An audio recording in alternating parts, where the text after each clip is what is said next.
बॉलीवुड की queen Kangana Ranaut film industry में शीर्ष अभिनेत्रियों में से एक। कभी नंबर 1 का ताज इनके ही सर पर था।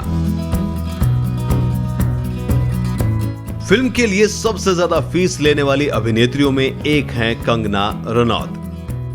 कंगना रनौत को 5 बार फोर्ब्स इंडिया की टॉप 100 सेलिब्रिटीज की लिस्ट में शामिल किया जा चुका है। कंगना रनौत की एक्टिंग स्किल उनके विरोधियों की भी जुबान पर ताले लगा देती हैं और तारीफ करने पर मजबूर कर देती हैं। हालांकि अपने बेहतरीन अभिनय के अलावा कंगना को उनके बेबाक बयानों के लिए भी जाना जाता है, चाहे वो सुशांत सिंह राजपूत को न्याय दिलाने की बात हो या फिर बॉलीवुड अभिनेता ऋतिक रोशन के साथ विवाद का मामला रहा हो। कंगना हमेशा बिना किसी की परवाह किए बगैर अपना पक्ष हमेशा खुलकर सामने रखती है। तो चलिए आज के इस वीडियो में हम आपको बताते हैं कंगना रनौत की फिल्में और उनके निजी जीवन से जुड़ी कुछ घटनाएं। सबसे पहले बात करेंगे क्वीन कंगना के जन्म की कहानी पर। कंगना रनौत का जन्म 23 मार्च 1986 को हिमाचल प्रदेश के मंडी जिले के भांबला गांव में हुआ था। कंगना रनौत के पिता, उनका नाम अमरदीप रनौत जबकि माता का नाम आशा रनौत है। उनके पिता अमरदीप रनौत एक व्यापारी हैं। कंगना रनौत का एक भाई भी है जिसका नाम अक्षत रनौत है। अब बात करते हैं कंगना की पढ़ाई लिखाई की। कंगना रनौत की प्रारंभिक शिक्षा की अगर बात की जाए यानी शुरुआती एजुकेशन, तो वो डीएवी स्कूल चंडीगढ़ से हुई। कंगना रनौत के पिता उन्हें डॉक्टर बनाना चाहते थे, लेकिन कंगना को पढ़ाई लिखाई नहीं बल्कि एक्टिंग पसंद थी। 12वीं क्लास में एक विषय में फेल होने के बाद कंगना अपने परिवार की मर्जी के खिलाफ हिमाचल प्रदेश से दिल्ली आ गई। अब यहाँ पर आने के बाद करियर चेंज हो गया। दिल्ली आने के बाद कंगना रनौत ने थिएटर ग्रुप ज्वाइन कर लिए। हालांकि दिल्ली आने के बाद शुरुआती दिनों में कंगना को काफी मुश्किलों का सामना करना पड़ा था, लेकिन उनके पास ना रहने को जगह थी और ना ही पैसे थे, था तो बस एक विश्वास। हालांकि उन्होंने बड़ी मुश्किलों से 4 महीने एक्टिंग कोर्स किया। कंगना ने अभिनय सीखने के बाद फिल्मों में काम करने के लिए बहुत संघर्ष किया।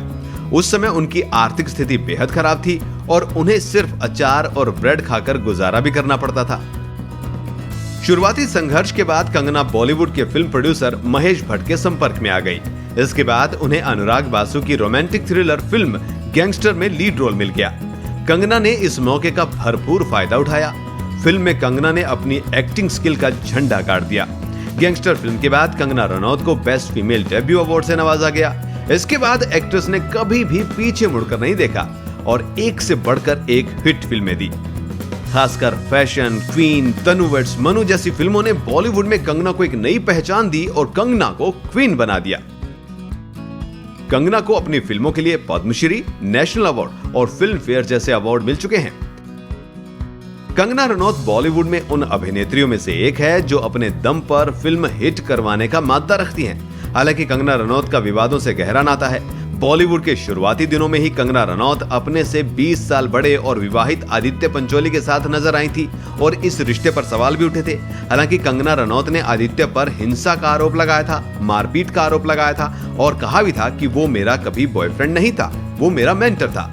इसके अलावा कंगना का नाम अध्ययन सुमन अभिनेता ऋतिक रोशन के साथ भी जुड़ा है। एक इंटरव्यू के दौरान तो कंगना ने ऋतिक रोशन पर अपने एक्स होने के इल्जाम भी लगाए और उस पर बड़े बड़े विवाद भी खड़े हुए। कंगना रनौत और ऋतिक रोशन की लड़ाई किसी से छिपी नहीं है। कंगना रनौत ने खुद का प्रोडक्शन हाउस भी खोला, खुद की फिल्म कंपनी भी खोली, मणिकर्णिका के नाम से ये मशहूर ऑफिस भी बनाया, फिल्म भी बनाई और उसके बाद अब कुछ दिन मनाली में रही हैं और वापस मुंबई नगरी की तरफ बढ़ चुकी हैं। कंगना रनौत और विवाद दोनों एक साथ जरूर चलते हैं, लेकिन उनकी एक्टिंग इन सब से ऊपर है। उनकी एक्टिंग के झंडे हर जगह परचम लहरा रहे हैं और कंगना कामयाब रहें, आगे बढ़े, यही दुआ हम भी करते हैं।